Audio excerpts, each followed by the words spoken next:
Basketball fans, welcome back. So the Dallas Mavericks season fell apart in just 30 days.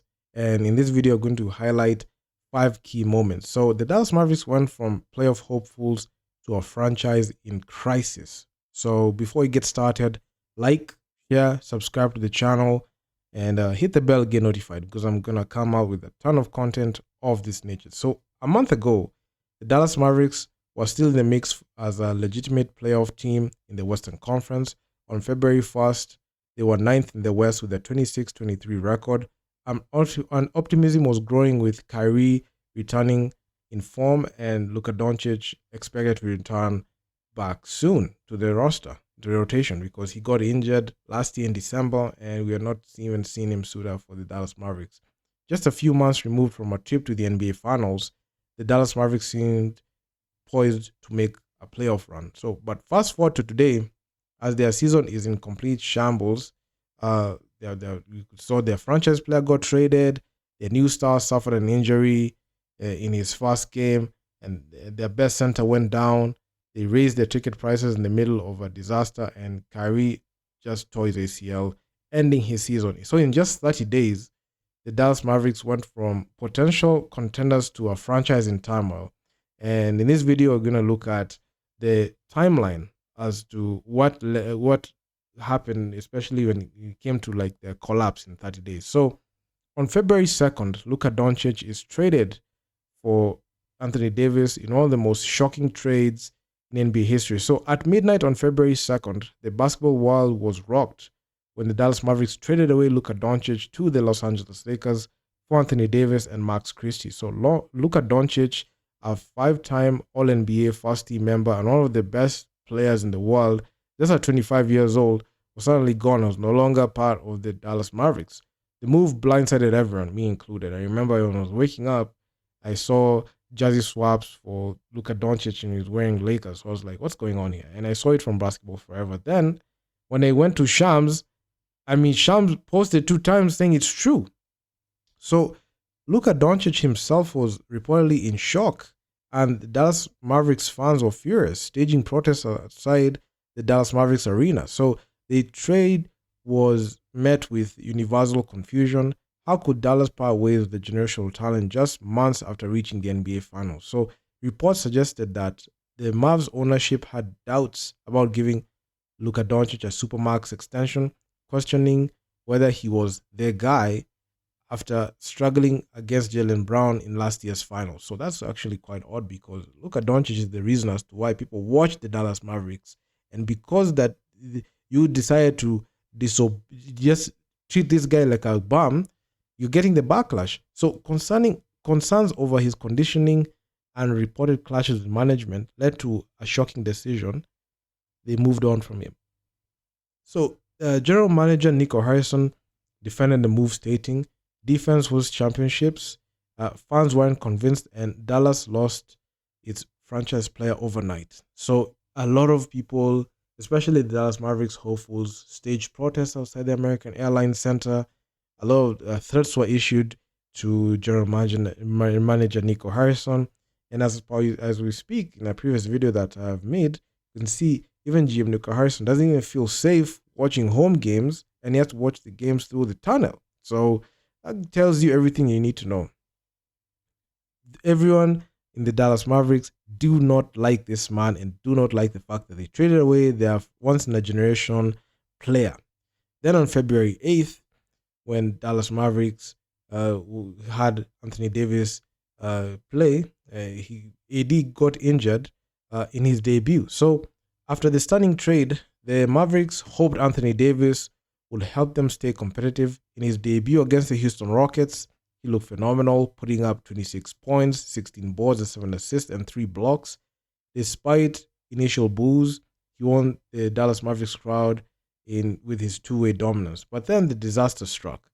In the third quarter, Anthony Davis went down, grabbing his groin, a devastating sight considering his history of injuries. So the Dallas Mavericks medical staff later diagnosed him with a left adductor strain, ruling him out for 4 to 6 weeks. So this is a nightmare for the Dallas. I actually even say an absolute nightmare for Dallas.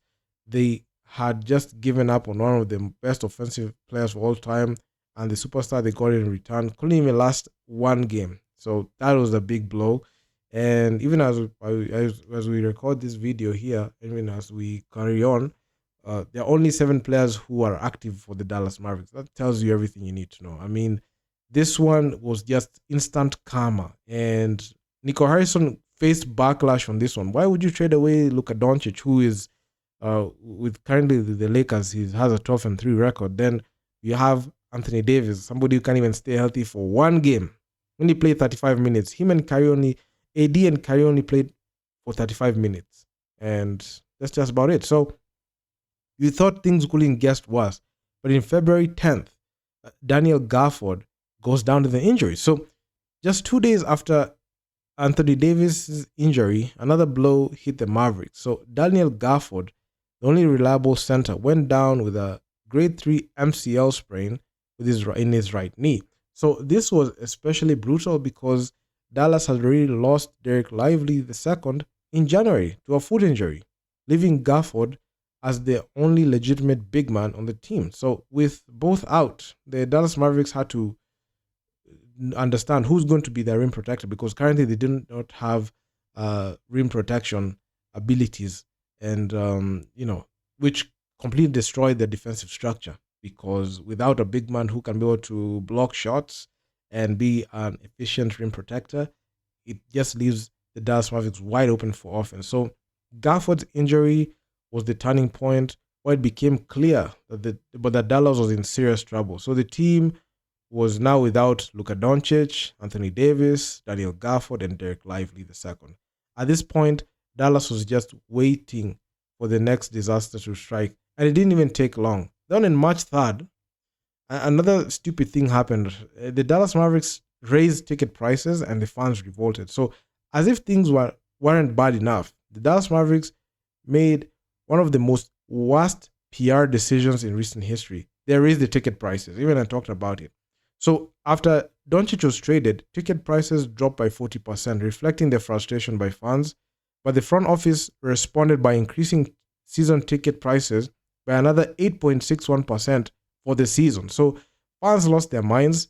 It was one thing to lose their franchise player, but it's another thing to ask them to pay more to watch a team that is falling apart. So the team justified the increase by claiming it was to invest in the franchise, but it felt like a blatant cash grab after the disaster in the past month. So the backlash was immediate, and anger towards the Dallas Mavericks management reached new heights. As we even saw in a report, about 2,000 season ticket holders asked for refunds, and the Dallas Mavericks obliged. So you can see when they're increasing, they're tone deaf. They're increasing the price after like the superstars fall, then they expect you to foot the bill because of their mistakes, which is something that didn't sit well with the season ticket holders for the Dallas Mavericks. And you can't charge them money to watch a product that they don't want. So that's about it. So in March 4th, a day after they increased the ticket prices,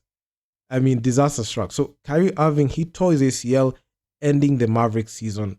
And this was the final nail. So the final nail in the coffin came a day later after they increased the ticket prices on March 4th, when Kyrie suffered a torn ACL in a loss to the Sacramento Kings. So Irving had been the lone bright spot for the Dallas Mavericks at the Luka trade. He was averaging 25 points, 5 boards, and 5 assists, and he kept the Dallas Mavericks afloat while Davis was out. So he was the only player in the NBA shooting at least 40 from 3 and 90% from the free throw line.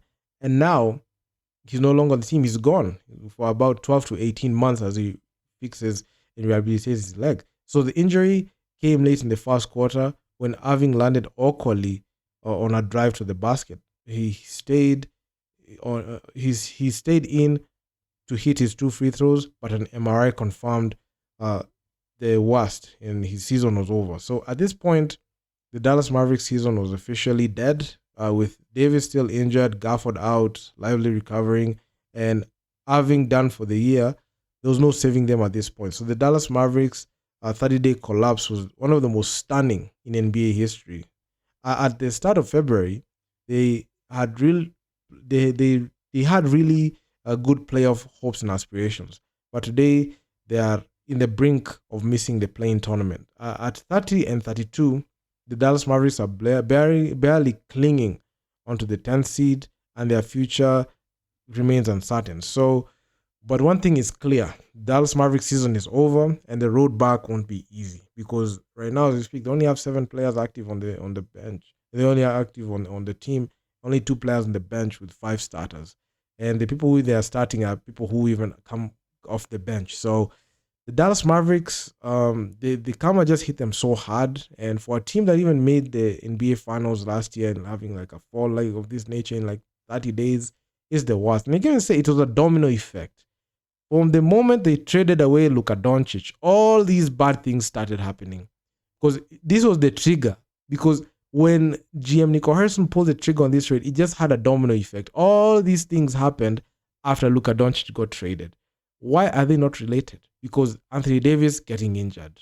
I mean, he wanted to play the 4 in the Lakers. He really wanted the Lakers to get a person who can play the 5.